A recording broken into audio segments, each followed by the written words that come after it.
everybody, Don't Blink here, and today I've got a little tutorial on how to edit your Settings.ini file in Battlefield Bad Company 2. I'm running Windows 7, but if you have Windows XP or Windows Vista, all you have to do is go into your user folder and then enter into your My Documents folder, and there should be a folder called BFBC2. Open that up and open up your Settings.ini file. Don't open up the game Settings.ini file. I've had some trouble when I've tried to edit that for some sound settings. It's screwed up how it's shown my recent servers and favorite servers, so I wouldn't even open that up. So go into your Settings.ini file, and you're met with all of these functions. You have your resolution up at the top. That's pretty self-explanatory. You also have Vsync. You can set that to off if you're noticing that your frame rate's really bad.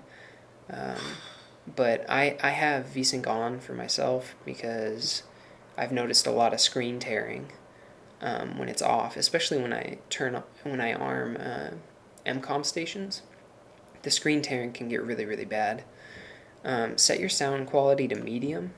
High quality sound just kills your CPU, especially if you have dual core.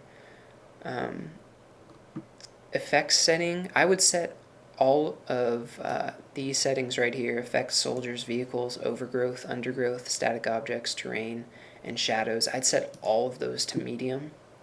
I've looked at comparison screenshots, and the difference between high quality and medium quality in this game is really minimal. So I'd only set those to high if you have like a Radeon or an ATI Radeon HD like 5850 or above.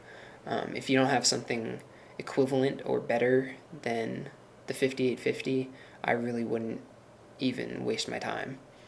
And then bloom, I set bloom to false. When bloom is true, it looks really good in game. You get sun shafts and some other nice lighting effects, but turning it to false is another way to boost your frame rate.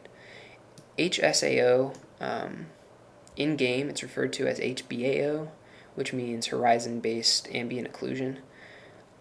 It's a lighting effect, and it's not very noticeable, and it's a new effect for DX10 and DX11, and I would turn it off because it absolutely kills your frame rate. It's like it's rendering lighting on a level that you'll never notice in the heat of battle, especially during multiplayer. Anti-Aliasing, I set mine to 0. I play at a pretty high resolution, so I don't really notice when there's much aliasing, but if you have the horsepower and you have a low enough resolution, you can probably set this to 1 or 2. Water I set to medium, again because the high setting doesn't look that much better in my opinion. I play with DirectX 10.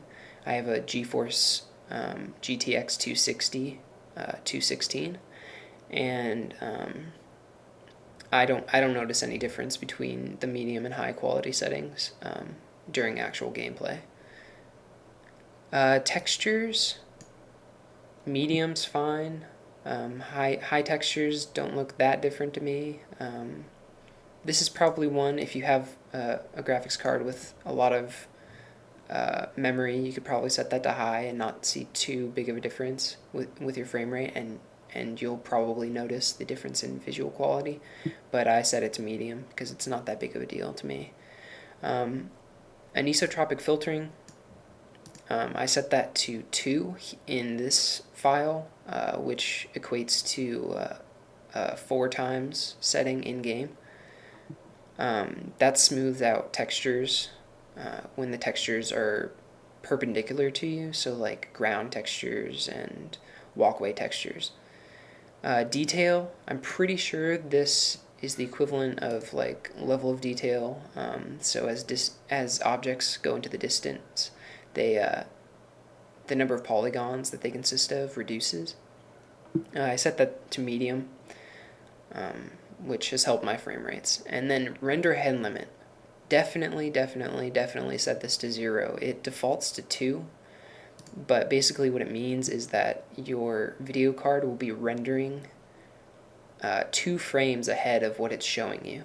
So it's doing way more work than it has to, and when I've looked through the forums, people have said that setting this or changing this setting from 2 to 0 has helped their frame rates by 10 or 20 frames.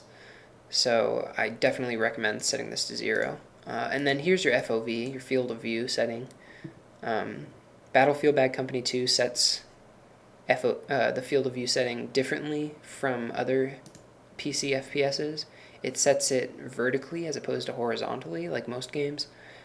So Google like Bad Company 2 FOV calculator, and you'll be able to set this setting to the setting you're used to in other games. It's like calculus based, and you can't do it by hand, so definitely Google it. I've set mine to 62, which is like the equivalent of a 95 in most other games. I don't like that high of an FOV. And yeah, that's about it. I hope this helped you guys out. Hopefully it'll help your frame rates, help your performance, and I'll see you online.